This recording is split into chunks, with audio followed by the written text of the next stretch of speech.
Hello, my lovely justice warriors. How are you this evening? I am coming at you live at about 9:37. It's the 15th of January. It's been a couple of days since my last live. I feel very discombobulated, but I'm going to come on anyway. I don't know why my life has been too busy to be doing the stuff that I do. I guess, it's hard when, believe it or not, it's really hard when you have a kid in a sport. So that's what I was doing with my evening.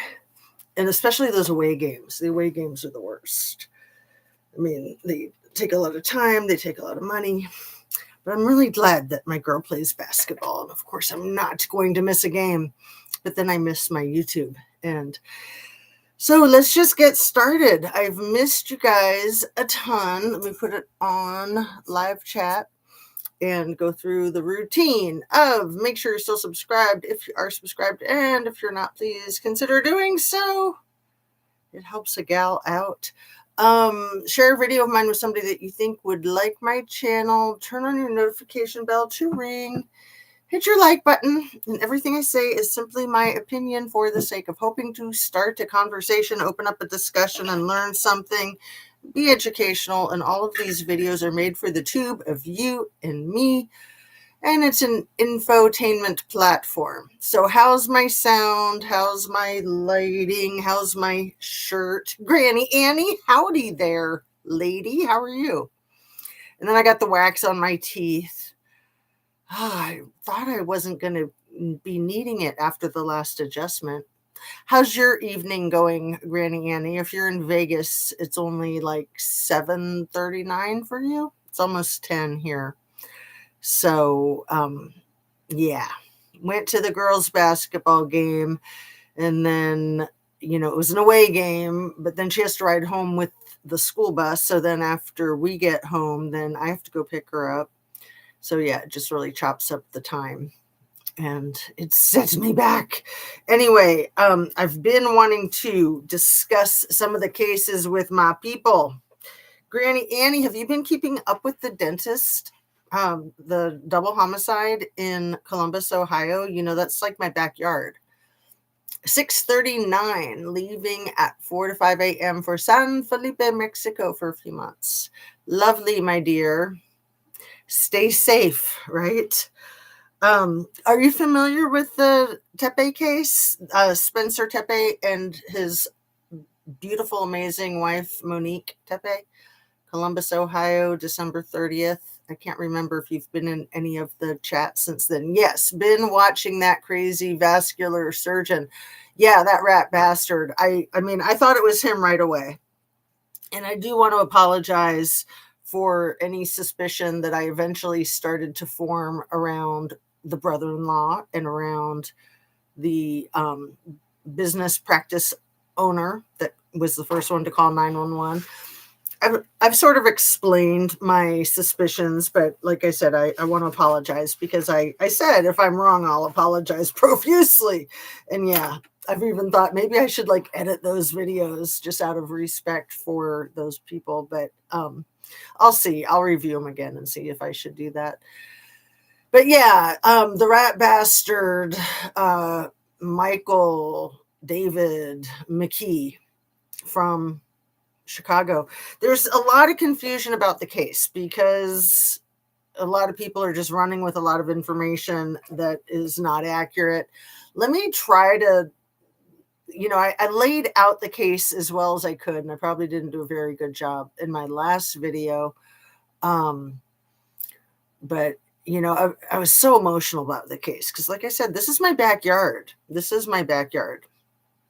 It's right around the corner from OSU. And, that's the campus where my mother was born at the University Hospital. My grandparents went to the university in the 40s. OSU saved my dog's life a year ago. I've been telling you guys how much OSU means to me. And OSU has a lot of buildings with Leslie Wexner's name on them. And there's students petitioning to take his name off of those buildings. And there's just a ton of crap with Jim Jordan, who was part of the whole sexcapades in the athletic department with the wrestling team, with the men's coach, a lot like a Larry Nassar kind of thing. And now he's in the, is he in the cabinet or is he one of the representatives? Jim Jordan. Let me look that up real quick. He's a dirty rat bastard, but he's tight in Trumpster fire circle. Now, Granny Annie, I don't want to offend you, and you know that we can agree to disagree. I'm just curious where you're at now with the Trumpstein files, and if just where you're at, if you want to share. You don't need to feel any pressure. Yeah, the vascular surgeon, man, and all the people who are like, oh, he wouldn't be a suspect because he's a surgeon and he lives in Chicago and it's been 8, 9, 10 years. Like, all that is just insane. Like, so what if it's been a decade? I mean, people hold on to crap their whole lives. And so what if he's a surgeon? Like, surgeons don't do hideous things. I mean, surgeons actually are like CEOs. Like, they have a psychopathic pathological profile. Like, you have to be able to cut people, trigger warning, to cut skin, flesh, to cut into people. It takes a certain mentality. You have to compartmentalize. And they're also excessively controlling. That's right, Granny Annie. I remember you and I were having this conversation a week or so ago about this very case and your ex that was a surgeon. Grr.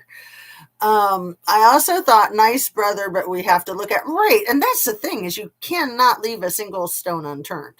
And especially if you're law enforcement, you cannot appear to have tunnel vision. You cannot appear to pick out your suspect and build the case around them. You've got to leave no stone unturned.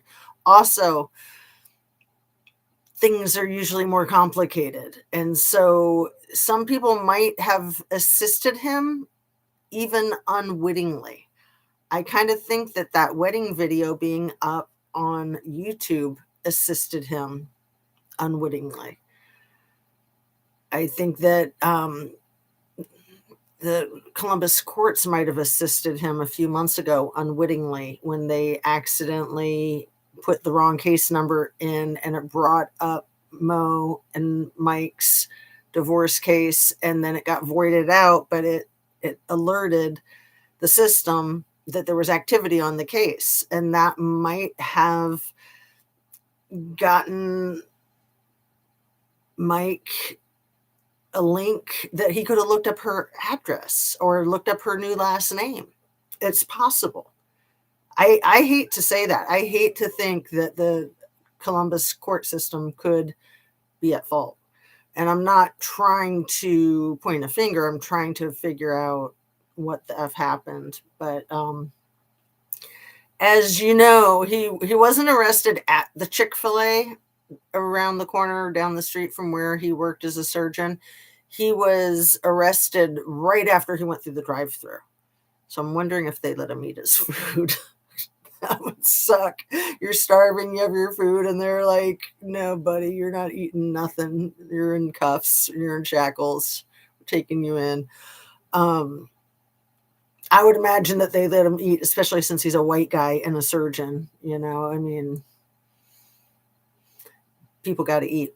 But yeah, one of the things that people get confused about is they think that he didn't drive straight there, do the deed, and drive straight back, which I'm pretty sure I've been checking every avenue that I can to make sure that that's accurate, because that's what I thought and that's what I've reported. And if I'm incorrect, I want to know and let you guys know.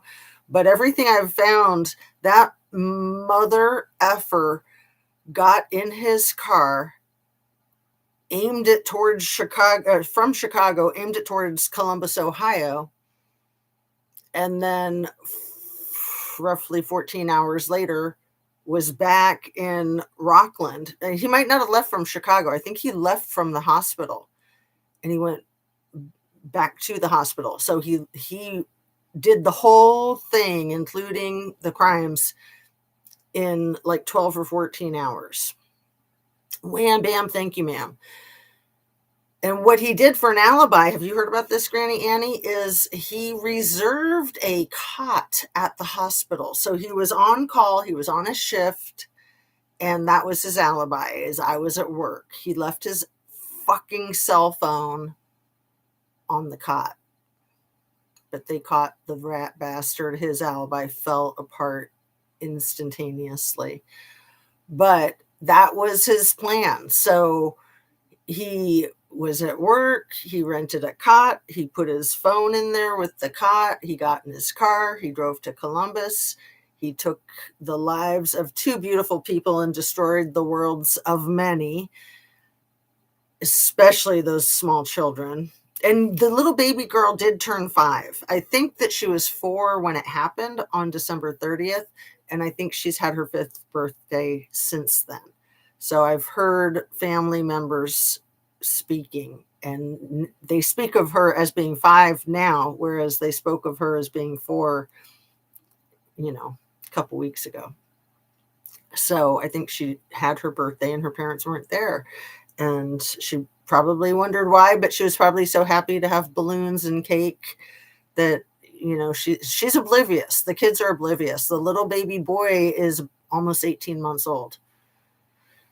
Anyway, so that mother effer got back in his car, drove back to the hospital, and performed his duty. So he worked up until he left, and then he went right back to work. Pretty scary. But also, most of us probably know by now about the lawsuit, the malpractice lawsuit from your neck of the woods, Granny Annie, from Vegas. And they haven't been able to serve him. They haven't been able to find him. He's given no forwarding address. He's never addressed the allegations.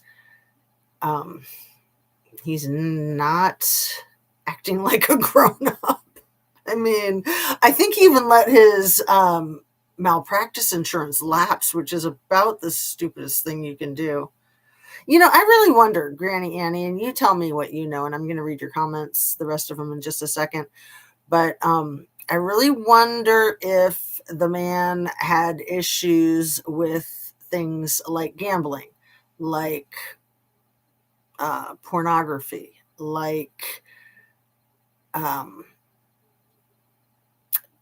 sex for hire, like drugs. I think he was roid raging. I do think he was roid raging. I mean, just from the look of him in that mugshot, he looks like he's roid raging. Yeah, those poor children. I listen to very little. I see what MSM does to ignore Brian's innocence. I'm with you on that, Granny Annie. I mean, I don't know, because, I had to quit looking at that case. It was so freaking annoying. But yeah, I think that whole thing is a psyop. I do. And saw mainstream media show very little of actual J6. Yeah. Yeah. Well, and now there's this whole thing with the Sasha guy. Sasha Riley. Are you familiar with this, Granny Annie, from the Trumpstein files? This stuff is heinous. I think it was Anna Bees or Billy Darling. I think it was Anna Bees that brought it up in my last live, and I didn't know a thing about it until she had sent me a video that day, and that was the first time I'd heard of it. That shit's blowing up. And I don't know. I would think if it wasn't true, there'd be people like banging pots and pans screaming in the streets. Like, that's not true, you idiots. So I'm kind of thinking that it very well could be. The ex-surgeon that wanted me to give him a baby was cardiovascular surgeon. Yeah, I was a nanny once for like one of the top world heart surgeons in Seattle. Oh, he was a rat bastard. I hope he's watching this too. He was a real twisted individual. And his poor wife, I mean, she was kind of twisted too. They lived right next to Bono from U2 in Seattle, right on the lake. But yeah, I only worked for them for a month. They paid me a ton of money, and I was just like, I can't. I gotta go. they were like, here's more piles of cash. I was like, thank you, but no thank you. I gotta go. I'm out. I fold. Those poor kids. Oh man. Too awful. Judge granted permission to notify via publication. Right, for the vascular surgeon in Vegas, with the lawsuit against Michael McKee, which I think is what Michael Wolf is having done with his lawsuit that they can't serve Melania for in New York City, and now she's trying to pretend that she lives in Florida. So, Granny Annie, will it offend you if I realize for the first time on my channel that the man in the Oval Office, we have Florida man for president? Florida man is our president. That's crazy that it's taken me all this time to realize it. Because, I think of him as being like New York guy, but he's Florida man through and through. And I don't want to offend you, my dear, so let me know if I am. And then I can kind of, wing it in a different direction, because it's fine for us to disagree. We still love each other like Teletubbies, right? Doctors wrote their own script sometimes. Sasha, I have never heard of yet. Yeah, so this Sasha Riley, I think is his name. He's a veteran of the military. I think he's been deployed to Afghanistan or Iraq. And he's one of the Trumpstein victims. And he's got the most heinous stories to tell. I will put some links in the description of this video to some of the videos that I've been watching.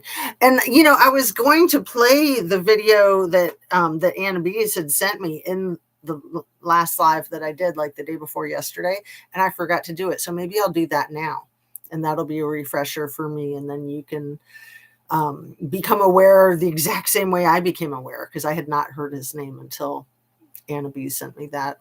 And it's all over the place. It's like a lot of the talk on the tube. Dan Bongino will keep me up to date again now. Dan Bongino. Well, what do you mean? Like, do you watch his channel? Or I don't know. I mean, that to me, that man is such a freaking joke. I like calling him Bongholio. I mean, he's just said some really stupid things. Rick was nice. Wife was in the mood for another guy when he wanted babies. Oh, you were in the mood for another guy? Rick was divorced. Yes, unconditional love. So let me go to this video that Anna B sent me, and we will watch it together and see what do you think. Here, I'll just play it. Oh, wait, no, that's the wrong one. Sorry. Wrong one. Stop. Thank you very much. Okay. Where'd it go? This one. Okay. And probably going to have ads to start, so let me turn that down. Oh, no, not ads to start. Sasha Riley named another politician, Andy Biggs, out of Arizona. I'm just going to show you a picture of him, and you tell me, Andy Biggs. What feeling do you get? I'm very unsettled looking at this man's face. This is a very... Sorry, you can't really see it. Creepy, disgusting, vile, scary face. And Sasha says that he remembers the people that he remembers because they were for different reasons, but Andy Biggs and Jim Jordan and the Orange were because they were especially scary and cruel and violent. The interaction that he had with him, according to Sasha Riley, was during a punishment that he was receiving. for what he did to the orange.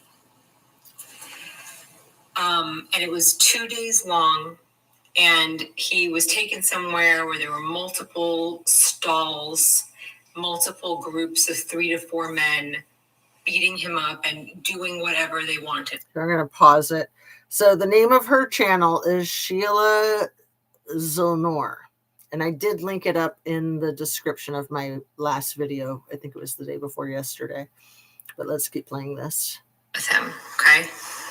And he was the last one to beat him. And when he came away from this interaction, he had broken ribs. He couldn't breathe. I believe this is when he said that he could hear the death rattle.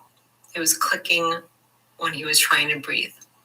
And his father, Sasha's father, he just remembers yelling at him. They were going back and forth.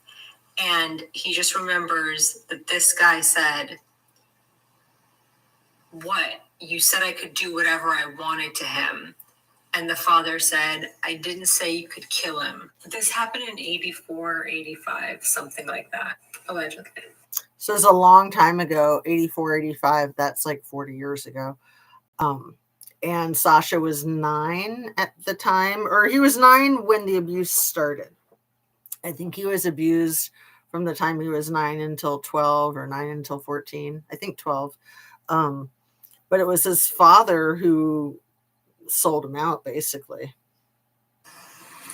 In 1993, Andy Biggs won $10 million. And the American Family Publishers sweepstakes in 1993. So we know, based on Sasha Riley's account, that this man was one of the people who was in this world. And in 1993, he just gets, the sky opens up and gives him $10 million, which is, by the way, the equivalent of like $22 million today. It's crazy luck. I also want to bring something up. I saw a few comments on my last video where people are like, well, why is this coming out now? I think there's some people who are insinuating, oh, well, that's really convenient, because this is, the orange is famous, right? But why would he pick Jim Jordan? Why would he pick this fucking Andy Biggs, right? I think that lends itself to the credibility. These are 2 random politicians. The story he tells about Jim Jordan it just turns out to be consistent because he was a wrestler. How would he have known that? How would Sasha have known that he was a wrestler? The story he tells is that it was one of these events where they were... So, like I was saying earlier, Jim Jordan was, I think he was the coach of the wrestling team, or he was involved with the coach, like he was the athletic director, something like that, at OSU for decades, and he did the covering up. Told that whoever can pin Sasha down can do whatever they want to him. And Sasha was like, I could fight, right? I was taught to fight by my dad, who was a bare knuckle brawler. And he said that the only person who ever was able to pin him was Jim Jordan because he knew how to fight, but he didn't know how to wrestle. And then it turns out that Jim Jordan... It's interesting, too, because wrestling is such a huge thing with Trump and with the MAGA. And also Virginia Giuffre's husband. He wasn't a wrestler, but he was a fighter. It was like, what do they call that kind of fighting? Basically like kickboxing. So instead of the World Wrestling Federation, WWF, it's like mixed martial arts fighting, maybe? Mixed martial arts fighting, I think. Has a wrestling background. He remembered his jaw, he remembered his face, he remembered his mannerisms, and he said that once he started seeing him on TV, he's like, that's him. That was him. Anyway, this got me thinking about something that I saw in the Epstein emails. and I was looking for it, and all I could find was my screenshot. I just remember that there were emails where Epstein was referring to the orange as being evil or a monster. And I remember when I was reading it, I was like, how is he a monster? And what are you, a fucking choir boy? My mind, despite what I do for a living, could not go here. But it's the only thing that is worse than what Jeffrey was doing. Is the only thing that I can imagine causing, now in hindsight, causing Jeffrey Epstein to say, I told you guys he was evil. Interesting. Let me see. I don't think that's the whole video. I think that's just getting interrupted by an ad. And Granny Annie, if you're still here, if you want to let me know if you had to dip again, I do apologize if I offended you. Okay, here we go. I found in my screenshots. From 2017 to Larry Summers. Recall, I've told you, I have met some very bad people. None as bad as the orange. Not one decent cell in his body. So yes, dangerous. In 2018 to Landon Thomas, explaining, like, Landon Thomas is expressing that he's scaring the shit out of me now. He could tank the global economy.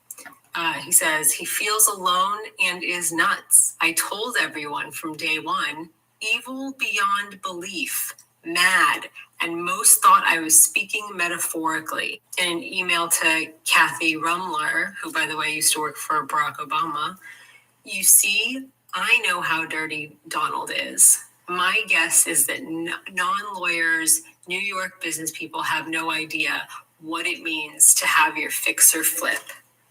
This is from 2018, August. Jeffrey Epstein is the fixer in this situation. Typically, the fixer works for the bad guy. The real. I've said in recent weeks that he was kind of the Bigly Piglies Cato. You know, every OJ needs their Cato, basically. Bad guy. And I feel like this goes along with the idea that Epstein was not the guy. He worked for the guy. There were quite a few people asking how they can find the audio of Sasha's interviews. Search for the Substack called Outlaws of Chivalry. That is the journalist's I looked that Substack. Up today. And on there, she has an article from 2025, from November of 2025, called Don't Worry, Boys Are Hard to Find. And that's where you can find all 6 parts of the audio. You can check that out. Just in case you're wondering, the reason why it's called Don't Worry, Boys Are Hard to Find is because when they were ending girls like they were disposable, someone said to Sasha Riley, don't worry, you're safe, because boys are hard to find. Girls are a dime a dozen. There's other people who are incredulous because they're like, well, why is it coming out now? It's not his fault. That's for sure. He has told people when the military came to him saying, we found this CSM, this other person is watching, and the party in this video looks just like you. Is this you? He said yes, and he named names. There was, I believe, from what I recall, there was an FBI involvement, and then it just never went anywhere. He also mentions that there was FBI. Let me interrupt here because I've heard many of the victims from OSU talking. And a lot of these men are about my age now. They're like roughly 50. I'm a little bit older than that. I'm getting close to 60. But we'll just say roughly 50. Anyway, a lot of these men didn't realize that they were sexually abused until the case was in the news, and then they would remember what happened to them in the showers and, I mean, the grooming that happens is how they kind of can trick you into it, kind of like the frog in the boiling water doesn't realize that the water's boiling if you put the frog in there when it's cold and then turn on the heat and it slowly heats up. You can't throw a frog in boiling water to cook it because it'll just jump out, apparently. But you just put it in a nice little bath and then you slowly warm it up, and there you got some frog soup. So Granny Annie says, politicians and Coke in powder, no, Coca-Cola makes humans horny. So they voted for a mouse study to see if it's the cold. Politicians were given free samples for getting that study passed. I haven't heard the guy is of Jewish descent. I have heard the guy is of Jewish descent. The guy meaning Sasha. I mean, I'm not real familiar with Sasha being a name for a male, except for that Sacha Baron Cohen. So I don't know if that is a name that is affiliated with being of Jewish descent. Riley, I don't recognize that as necessarily Jewish descent, but I don't know if that's the guy you're talking about or some other guy. Investigations occurring when he was a kid. It's the reason why he wasn't ended, because there were many times where the players, when they were done with him, by the time he was about 13 years old, they wanted to end him. But there were active CPS investigations, things like that. People were having an eye on him. There were bruises, and the dad was like, do it, and we're all going to prison. So that's part of the reason why he made it, even when they were done with him. And don't forget, they let plenty of the victims live. And on the topic of FBI involvement and whether or not he's safe currently. So this author, the journalist, she made all of these. She made copies of the audio. She has said that in her article that she strategically has sent them to trusted people, to journalists, to law enforcement, just in case, right?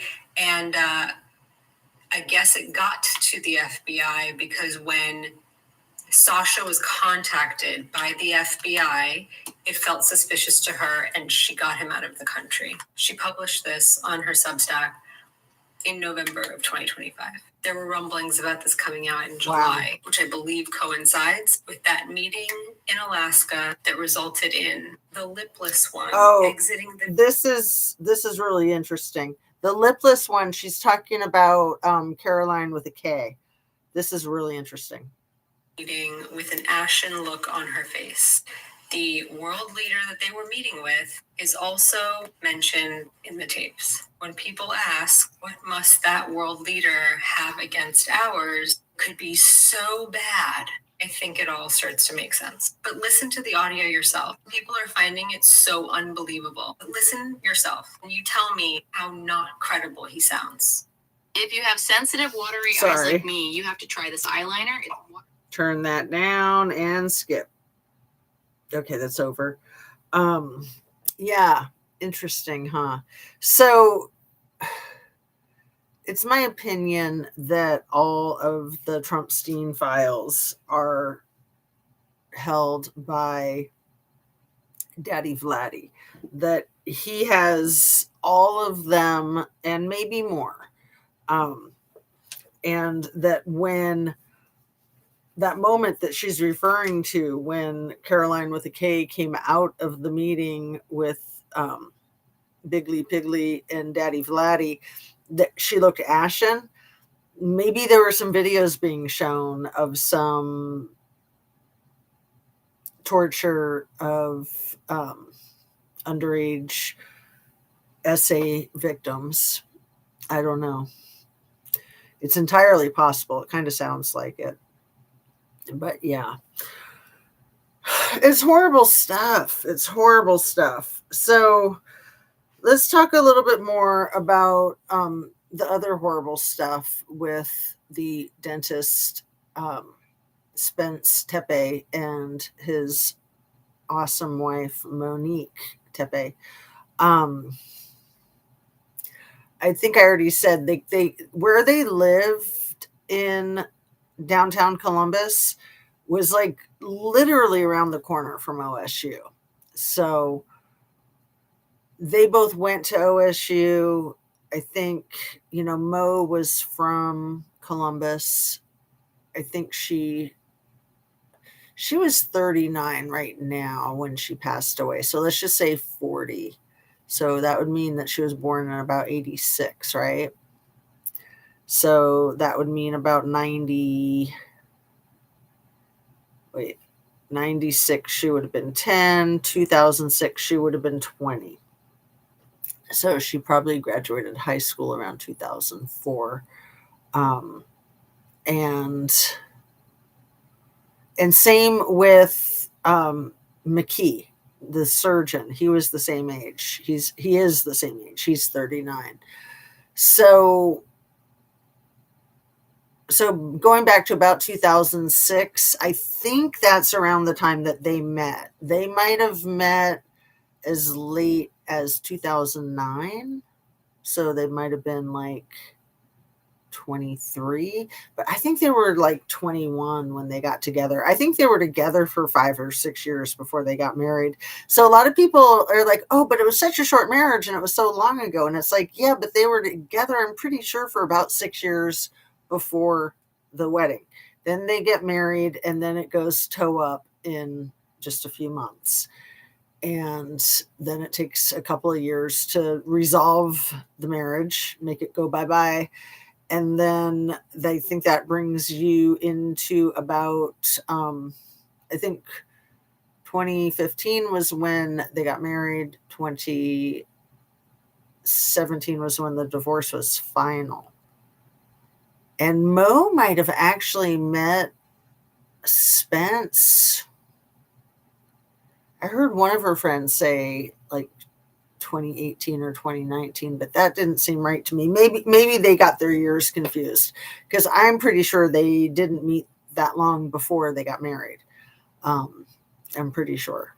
But anyway, a lot of people get confused about Mike McKee, and see, I'm confused too, as much as I would try to like clarify it all. We're just gathering the information that we can gather. And a lot of the friends and family are speaking more, interviewing, and they're trying to be careful and be respectful, and they're just so devastated they have trouble talking about it, but they are, I think, wanting to help answer questions for people, because they know how people are and that people will just make crap up if they don't know, and they don't want that to happen, so they're trying to let the truth be known. So Mike McKee, a different Mike McKee, got married 2 weeks after Monique and his divorce was final in 2017. And that Mike McKee, with the same middle name, I think, Michael David McKee, also in Columbus, I think also 39, married a man. And so a lot of people think that Dr. McKee was married a second time, and he was not. That male couple, I think, filed for divorce like maybe around 2022. So I think they were together for about 5 years. But that's a totally different Michael David McKee. This Michael McKee, I don't think he's ever been married before. So I mentioned this in my last video. I was in a live chat where I said, I asked the question to the content creator in the chat, like, do you think he could have been an incel? And somebody was like, no, he's been married 3 times. That's ridiculous. He couldn't possibly be an incel. And it's like, really? I mean, I wasn't doubting their information. I was curious. I was like, 3 times?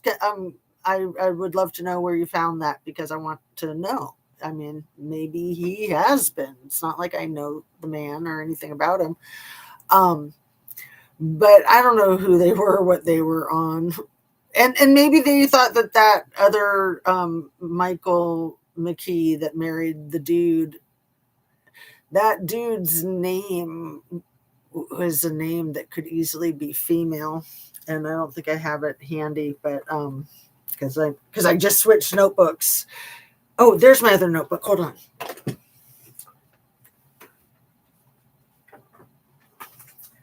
It's always so hard when I am in a new notebook and then I want to look at my old notes. But luckily, it was right on the other side of the room, right on top. So let me see if I can find that name, perhaps. It'll take me a second here.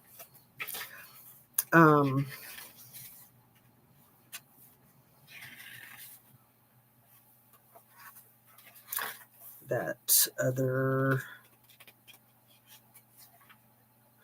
Michael McKee.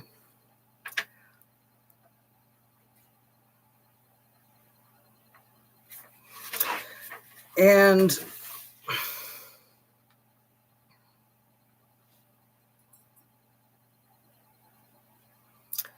yeah, I thought I wrote it down, but I'm not seeing it.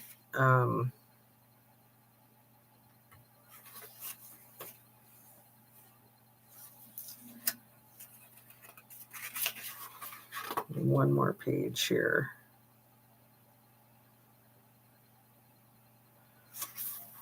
It was a very interesting name. I'll try to find it and put it in the notes. Or I could ask my phone, because my phone probably knows that it was the wrong Michael McKee.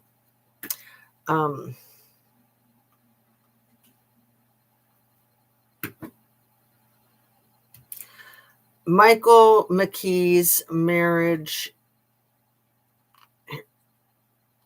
Let's see. Michael McKee. You're not working. It's bailing out on me. Michael McKee. No, it's not in the mood. It's on the blink. Let's see. Epp allegedly was giving the blackmail videos to his Jewish boss, ties to Holly. Weird. Oh, it all goes so sideways so quickly, doesn't it, Granny Annie? Let me see if I can type this in. Michael McKee.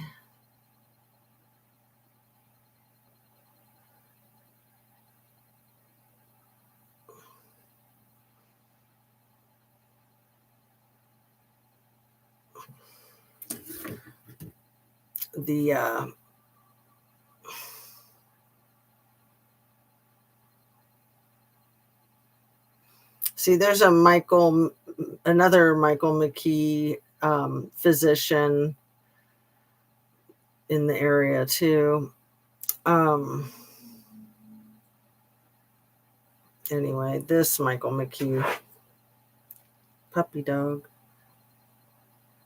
Michael McKee. Michael McKee. No, it's not. It's annoying when it doesn't work, and then I have to type in every single letter. That's too much work. I can't. Not while I'm on live. I just really wanted to find the name of that guy that the other Michael McKee married, because it's understandable why people would get confused and think that it was the same Michael McKee, since they were the same age. I'm going to keep looking in my notes. I think I have it in here. I do. I know it was Lana, Truth and Transparency, that found it right away. And I was real skeptical of it being the same guy. And then it turned out that it wasn't the same guy. But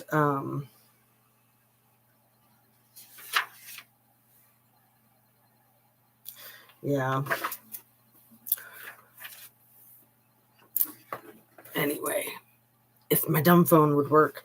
So yeah, a lot of confusion about Mike McKee's second marriage. It was not his second marriage. He's only been married the one time.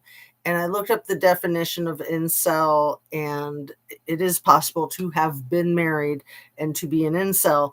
An incel essentially is just a guy who resents women because he thinks that it's their fault that he's not getting laid. So that's as simple as it gets. I didn't realize it was so simple. I thought there was much more to it.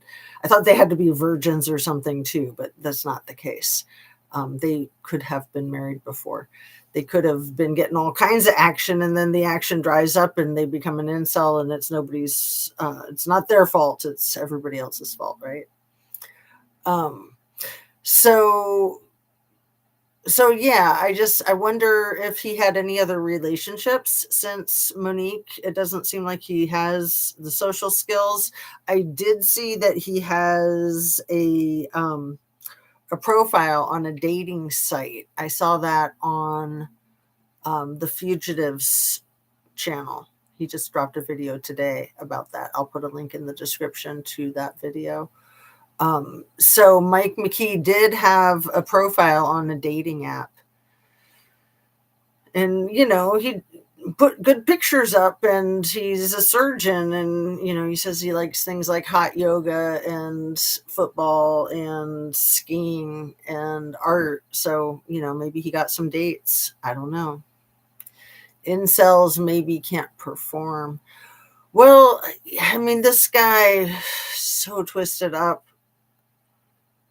It's crazy to be a surgeon, to be part of a group that's getting sued, the group in Vegas.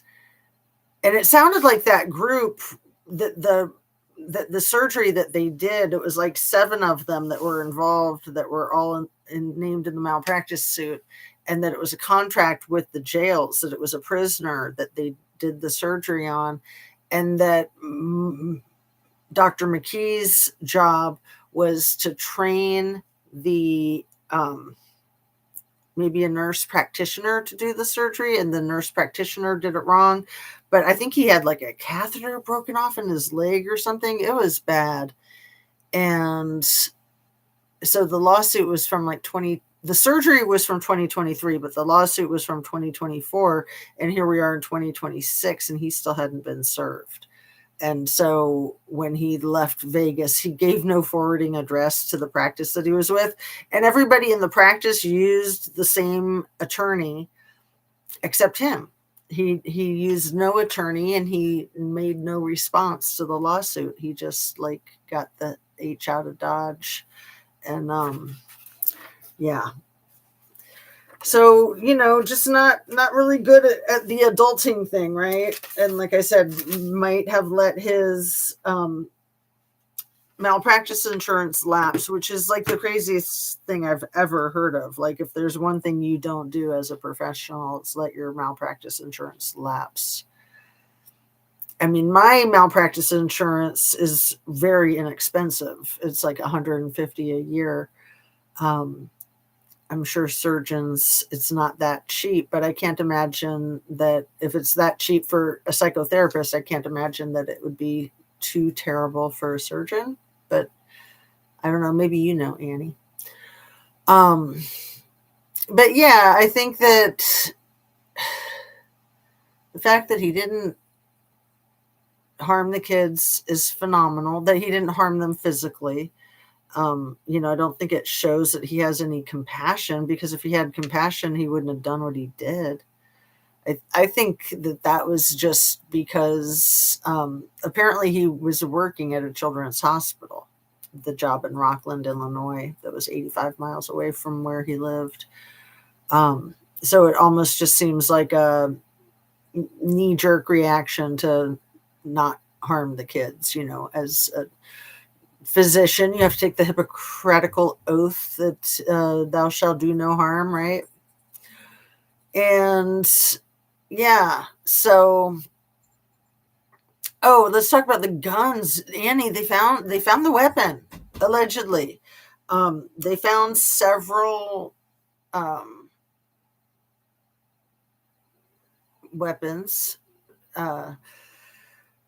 several GUNS in his property.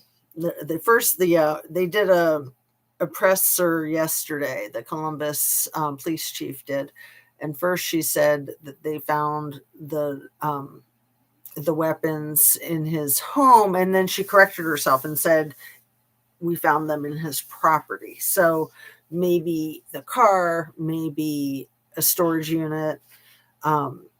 Anyway, it sounds like they have the weapon. She said specifically, this is what the chief said, that one of the weapons preliminarily matched the shell casings. So the fact that they have the shell casings, and even if his DNA is not on those shell casings, the weapon's DNA will be on the shell casings. I guess that's what they call it, the weapon's DNA. You know, it's like every weapon, when the bullet comes out, it has like certain like scratch marks with the metal that are unique to that one weapon. So no two are going to be the exact same. And when you've got the shell casings, you can match them to the exact weapon. So they got the shell casings and they got the weapon and they got the guy. So I don't know. And he is a public defender. So people are like, what? He's not rich. And again, you know, he might have had a lot of trouble managing his money. He might have just had a lot of trouble being an adult. That's what it's sounding more and more like. 39 years old. Damn.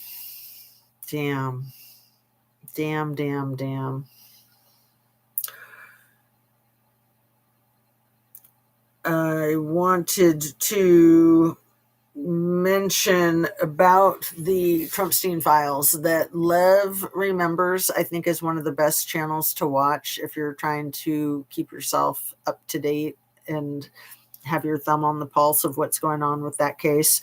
Lev was one of Bigley Pigley's fixers, like Michael Cohen was one of the fixers. And right now, again, it's back in the front and center, the whole thing with Michael Cohen and that Katie Johnson, that's a Jane Doe name. It's not her real name. Katie Johnson, who says that she was 13 years old when she was essayed by both the Trumpsteins. And I'll put a link in the description to her interview that's videotaped. Her face is blurred out. But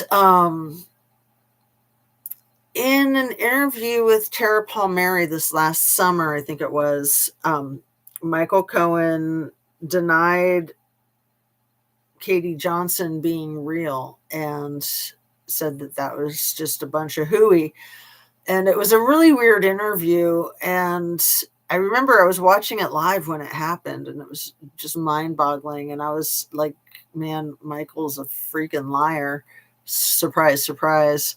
But, you know, Tara did a good job trying to get through the interview with him. And then there was a lot of uproar afterwards and a lot of people talking about that interview and Tara addressing that interview and Michael addressing the interview.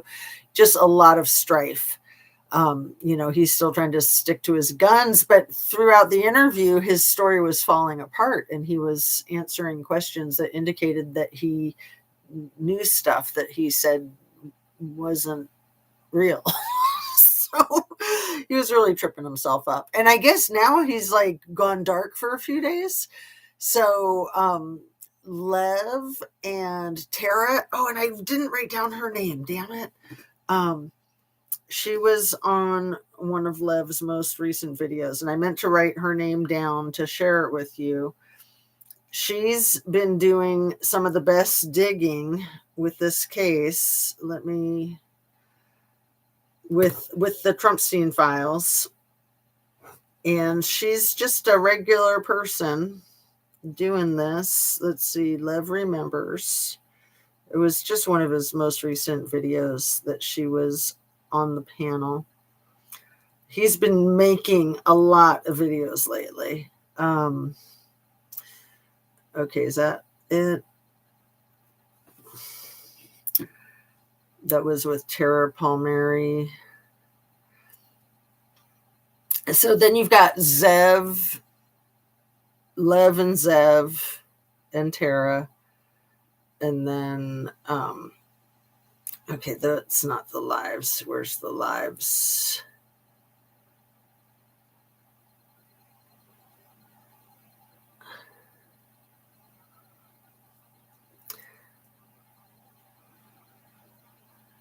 Dang it.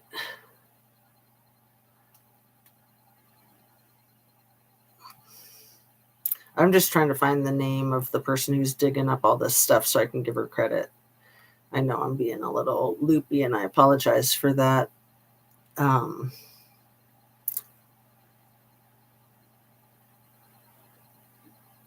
Let's see.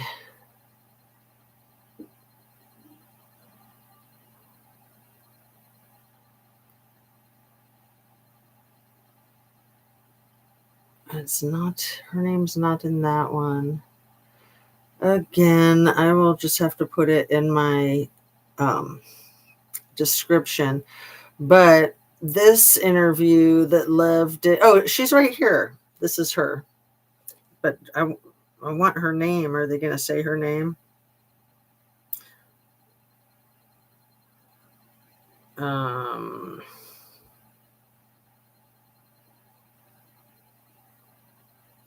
Ellie Leonard. Okay, Ellie Leonard. That's her name. Okay, I got it. Maybe I should wrap up. I apologize. So Ellie Leonard and Zev or Lev remembers, and Tara Palmieri had a really good live yesterday. Lev has been killing it, and his friend Zev, I love it when Lev and Zev are on together. They're great. Plus the names are funny. But what is Zev's last name? I can never remember. He's a very good journalist.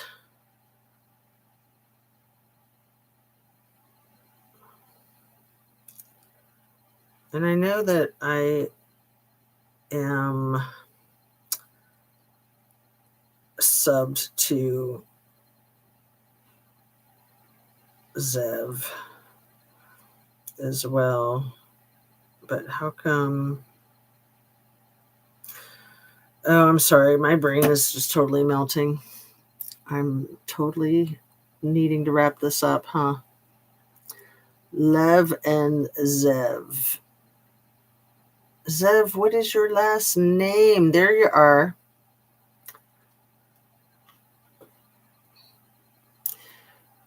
And then, so they've been fighting with Michael Cohen. And like I said, Michael Cohen's kind of gone dark these last few days. And it's not about beefing. Zev Shalev. Dang it. That's why I was so intent on finding it, because it's such an easy name to remember if you can remember it. Zev Shalev. So Zev Shalev, Ellie Leonard, she's the one doing all the digging through the freaking Trumpstein files. And then Waj Ali is another really good one. And they are just hitting it hard all day, every day, chipping away at the Trumpstein files. And yeah. Hey, dang it, Nancy. I was just about to wrap it up because my brain is melting, but now you're here. How are you, my dear? It's so nice to see you. I know I've seen you since the new year, right? A couple of times, I think.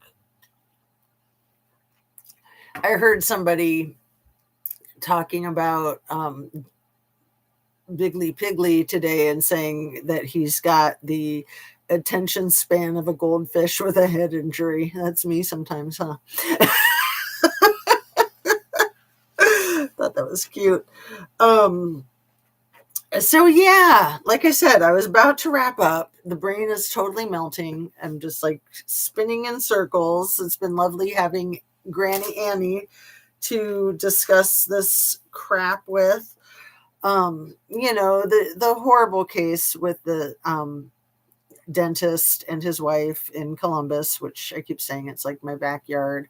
It just hits so close to home.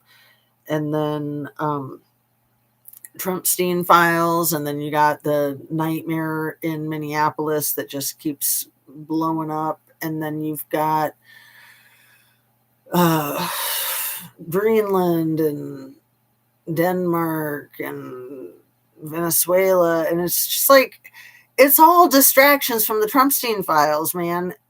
He's such a spaz. He cannot calm down. He cannot let the dust settle. Somebody said this weeks ago on a channel that I was watching, and I just love it. They said that Biggly Piggly reminds them of like an angry toddler that is in trouble for breaking something and is getting scolded by his mother. So he breaks something else to distract his mom from how upset that she is about the lamp that he broke.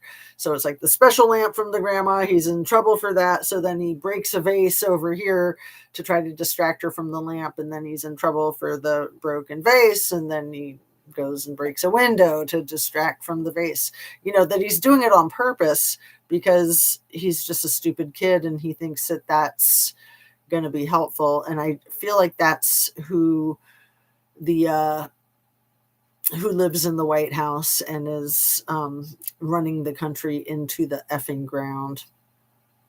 And this case is so devastating and beyond sad. I know, dang it, Nancy, and I came on to try to clarify some things, and I think I might have clarified some things, but I'm just kind of bleary in the brain. So like I said, I was going to wrap up, but I hate wrapping up right after somebody comes in and says, hi. That's the worst. So yeah, there's so many things about that case that are so devastating. And the couple, their 5-year wedding anniversary just passed, actually. So I think they got married on December 13th of 2020. And then they had their wedding ceremony on January 30th of 2021 in their home. And it's a beautiful, beautiful wedding video, a beautiful, just very elegant and simple wedding, and just magnificent, really. I mean, they really did it up and just real down to earth. But I fear that having that video could have fed into Mike McKee's obsession with Monique, that having that up on a YouTube channel was maybe detrimental, which would just be devastating if that played a part in it. Also, being inside the home, you can see in the wedding video like where the surveillance cameras are inside the home. You know, they had a really good security system, but not good enough. So that's still the one big outstanding question, is how the F did he get in the house? And I'm going to guess that he knew how to interfere with their Wi-Fi, and that interfering with the Wi-Fi is all it would take. I don't know, but that's my guess. They have they pinpointed the time of the life of each of them ending at 3:52 a.m. on December 30th. And so I think, what was that, 2 weeks and 2 days ago? And so, you know, people have wondered, well, maybe they wore a Fitbit or that kind of thing. But I mean, I really think our phones are recording us all the time, aren't they? So the phone would have heard even a muffled shot. Even with a silencer, I would think the phones would have picked it up. But also, you know, they probably have Alexa. Alexa would probably be picking that up. But the sensors that they have in the house, even if he was able to disengage the Wi-Fi, then they would have that as a timestamp of when the Wi-Fi was interfered with, right? In my opinion, too. I agree that beautiful video likely drove him bonkers. I feel she had a sequence of numbers she used for their doors. My code goes back to 1992. I've wondered that too, Granny Annie, because I'm the same way. I'm an idiot like that. I use the same code. And I'll tell you what the code is. No, I'm just kidding. but but yeah, that was my first thought. But I guess that those digital door locking systems, what do you call those when you've got the number punches on the door handle? I guess those are really easy to pick with like some kind of magnet or something. And I've also heard you can just like dust for the fingerprints with baby powder or a woman's like facial powder. You can dust for the fingerprints and see which which four buttons are used, and then you can, see if you get lucky with them. But if you can dismantle those with a magnet, and this guy is a freaking vascular surgeon, which is, in my estimation, the equivalent of being a brain surgeon or a rocket scientist. He was a very sharp guy. But the Tepes were very sharp too, and they knew to be on alert. They knew that he was a MFer and that he was obsessed. And it's my opinion, I said this in my last live, it's my opinion that this is why the Tepes lived on a busy street, is so that something like this couldn't happen. Because they lived on a relatively busy street. And when you spend $500,000 or $750,000 on a house in Columbus, you really have your choice. I mean, prices of homes in Columbus are not bad. So to have that expensive of a house in that neighborhood is a little nuts. Like, most of the houses around there are probably well under $200,000. Most of them are probably closer to $100,000. And their place when they bought it was like 500,000, and I think if you look it up on Zillow, it's like closer to 800,000 now. But they wanted to live right there around the corner from their college, and that was home. They loved it. They really like took it to a whole new level. And something about the neighborhood that they live in really reminds me of that movie Ghost with Demi Moore and Patrick Swayze. And remember, they lived in that industrial area of like Tribeca. It's kind of like that in a sense to me. I mean, Columbus is nothing like New York City, but just that same type of vibe. And then, it's an area that like I don't necessarily feel safe there, but I think a lot of people feel safe there. And obviously they did, even with small kids. And because it's a busy street, you would think that that would lend itself to some level of safety. I'm just a person who likes to live like way off the beaten path. Like, I want to live in an area where there are not cars passing by my house. That's just how I am. But some people like the activity.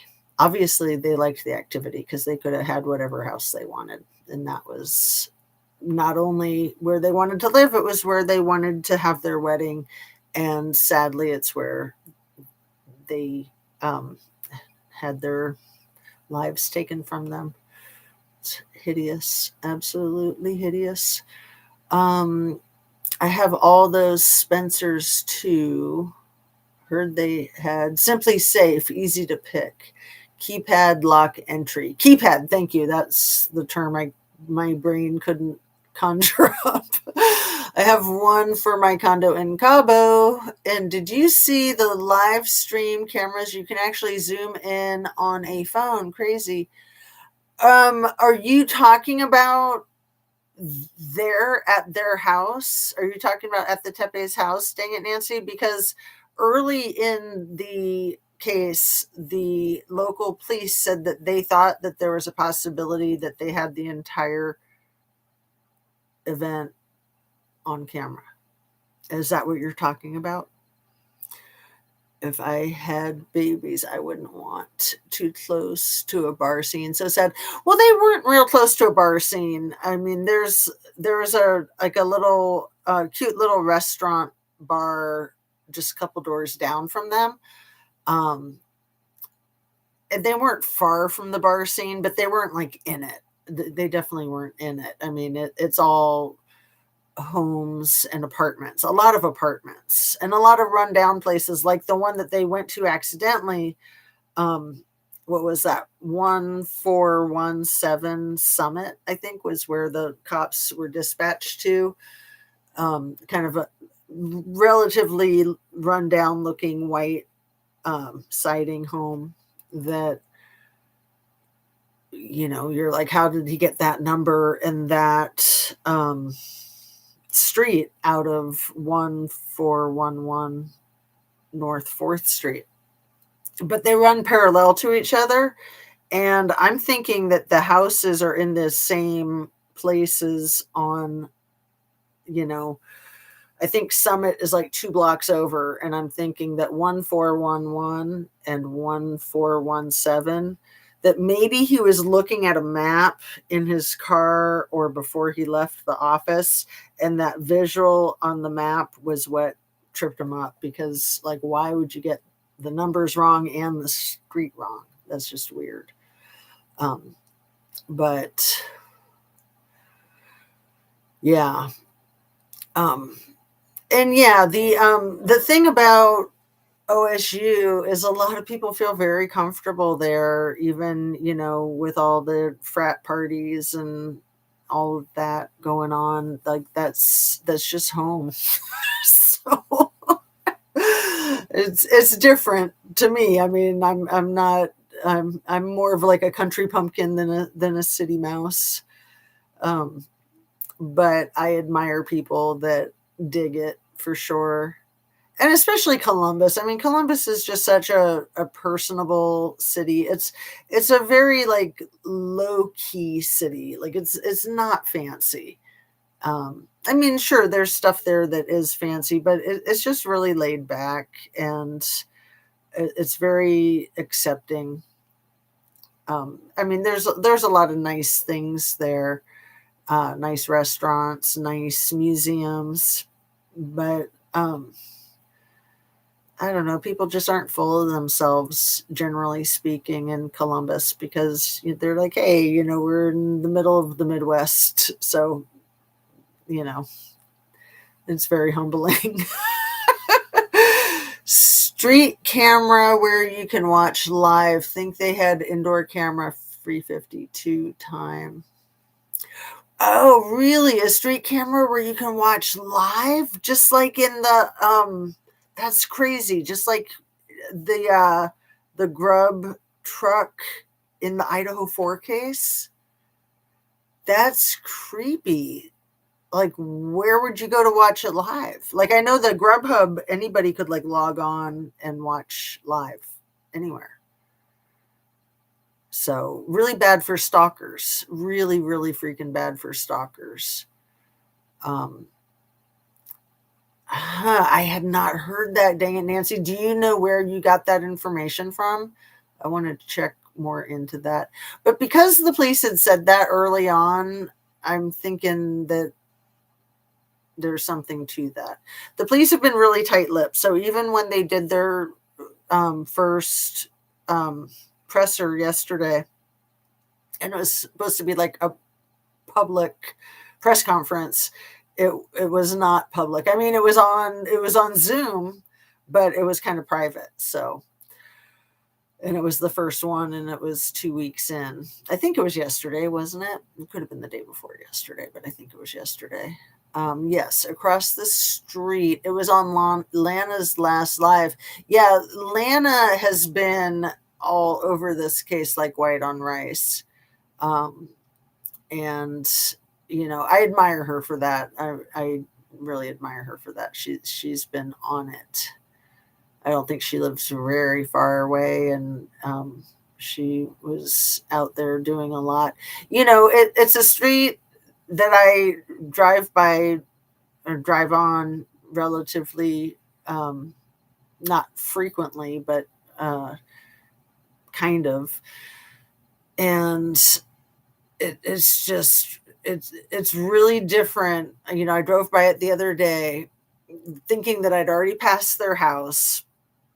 And then I realized that I hadn't. As I was like rolling past their house, I was like, oh my God, there it is. And it was the first time that I'd seen it in person, knowing this. And it just kind of changes everything. It's like why they say like juries need to go to the crime scene to really get a feeling for what happened, which is like why the F did they knock down the 1122 King Road in the Idaho 4. You don't want to do that. You want people to be able to go there because it's so different when you're there in person. It's so different. Like same thing with Nicole Brown Simpson's condominium. The jury went to her condominium, but the condominium had been completely emptied out. Like it wasn't even staged. It was just a shell. And that's not going to do much for you either. Like, I mean, you want to get a feeling for the situation, like the logistics. It makes a big, big difference. It really does. Heard they had 1,000 at the funeral. Yeah, that's what the friends and family have been saying, that the funeral home told them that it was the largest amount of people that they'd ever seen in their funeral home. So, yeah, I mean, they touched a lot of people's lives. Monique lived in Columbus basically her entire life. She moved there when she was about a year old from Chicago. And then she lived in Virginia for about 5 months with the MF that ended her life. So she was 39 years old. She lived 37 of her 39 years in the Columbus area. And then Spence was from Cincinnati or outside of Cincinnati. And he'd been living in Columbus probably since, let's see, he was 37.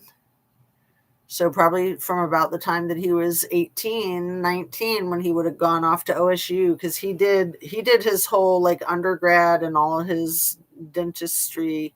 He did all of it at OSU. So he lived there for close to 20 years. And I think he lived there for, let's say 18 years. I think he lived there 18 years straight. I don't think he moved away, which again, it's a testament to the fact that this was home for these two people, that they loved it there, that they had roots there, they felt connected there. So yeah, it is really freaking awful. And I just hope something good can come of it, like, more awareness and less stigma about domestic violence, because some people don't recognize it as domestic violence since it's her ex from 8 years ago. But the police chief is doing a really good job of hitting home, like, this is domestic violence. Like, recognize it. It affects all of us. It's horrible. No forced entry, but how would they know if the friends broke in? I know, dang it, Nancy. That is interesting, but the friends might not have broken in. The friend Alex that entered and saw Spence on the floor, he might have had the code. That's my thought. So that would be still consistent with the no forced entry if he had the code, right? In my mind, that answers that question. Yeah. Because, there were already three males in the house when the Popo got there, and maybe one or two females. Because I think that one or two people that Spence worked with an hour and 15 minutes away, I know his hygienist was on the way there, and she was one of the 911 calls, and I think she got there before the law enforcement got there. Anna B, Please, girlfriend. I'm like so close to wrapping it up. So now we just have to stay and have a party, right? Now that we're all here. It's just, it's late, me brain, foggy, or like I said earlier, like a goldfish with a head injury. That's me. Um, I just, I skipped a whole day from my last live, and then my daughter had a basketball game, an away game this evening. So it pushed my live to be later. And I just really wanted to do it and come on and say hi to you guys. And yes, we don't. Yes, we do, like we used to do in Shannon's live. Oh, I know. Back in the good old days, right? But I am going to wrap up, you guys. It is almost 11 and I have to get up early tomorrow. Not early crazy, but just, just regular early. What time? I just think I probably need to be up by 7:30. Not too bad. So, all right. Thanks so much for coming in and hanging out. And yeah, I'll try to get the half dozen links in the description that I mentioned. The most important ones are that Lev remembers and the Terra Palmieri, the stuff with Sasha Riley. Anna Bees, I played that video, that one that you sent me about Sasha Riley, that channel, Sheila, what's her last name? Sheila Zoolander, right? No, I'm just kidding. It's like Sheila, let's see. Sheila Zolnor. That's the one. Yeah. So, yeah, I think that we're going to be getting a lot more information from friends and family about the whole bigger picture. I've heard a couple different friends and family mention the thing about the pillow over Monique's face when she was still married to him. That Mike put a pillow over her face when she was asleep one night.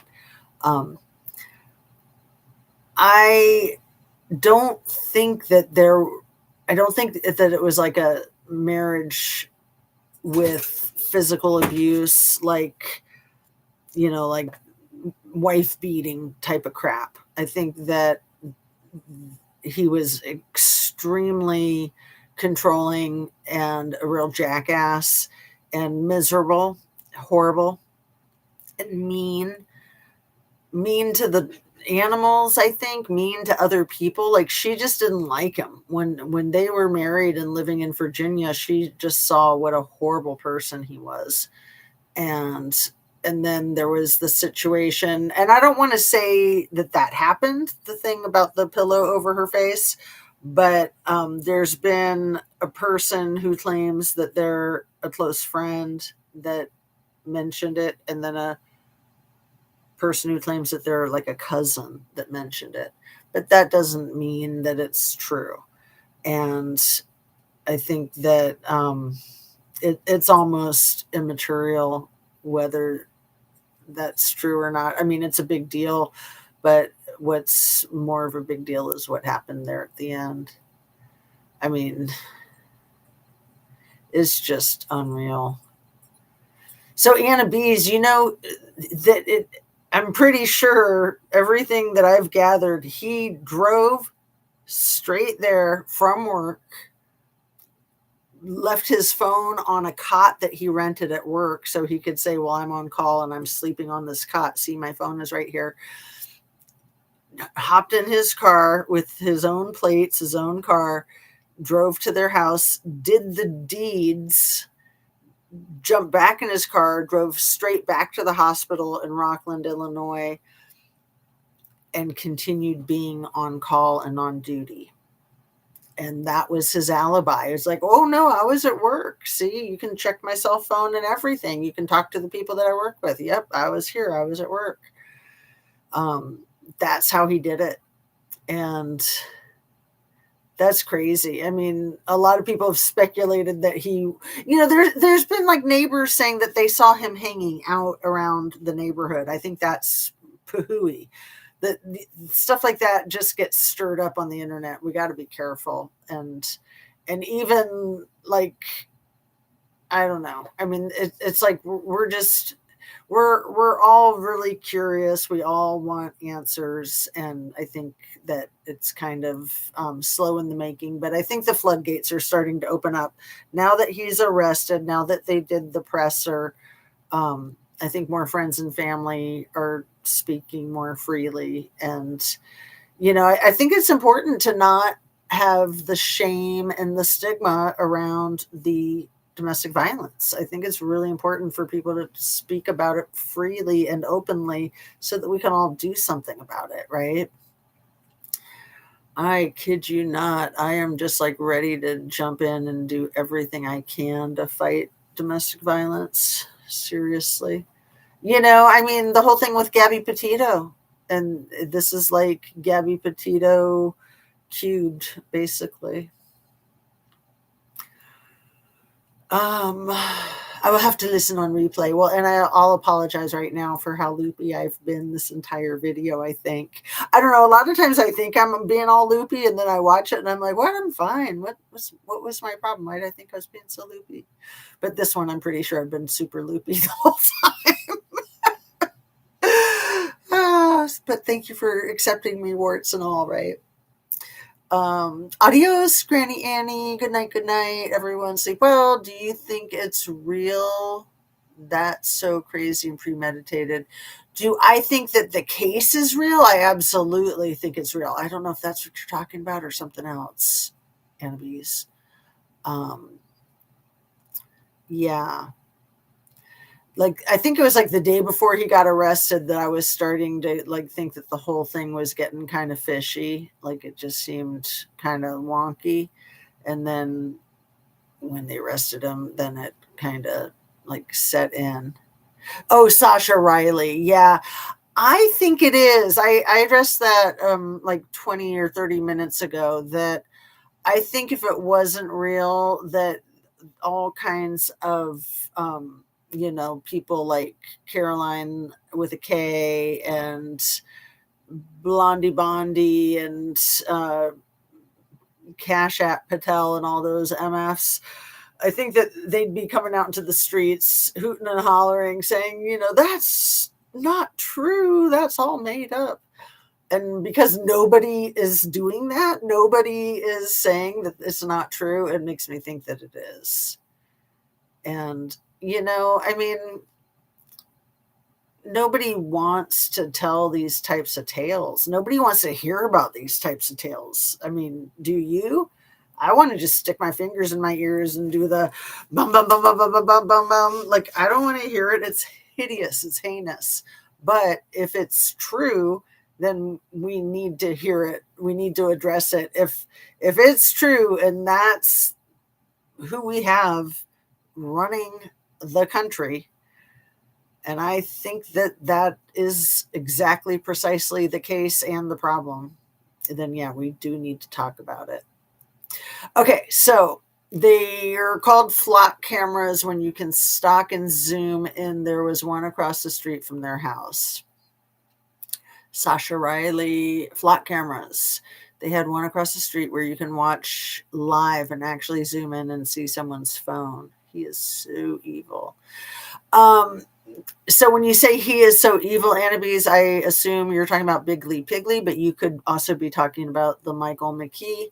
I mean, damn. Brian Laundrie. I mean, these MFers, that are just so screwed up in their own little stupid lives, and then they unleash their wrath on people around them, like, just screw all the way off, right? On that positive note, I'm going to say goodnight to my lovelies. Thanks so much for being here. Drink your water, and we'll see you soon. Thank goodness, thank God about those babies weren't hurt. I know. So yeah, 18 months and 5 years now. So poor babies. All right, you guys. Nighty night. We will talk soon.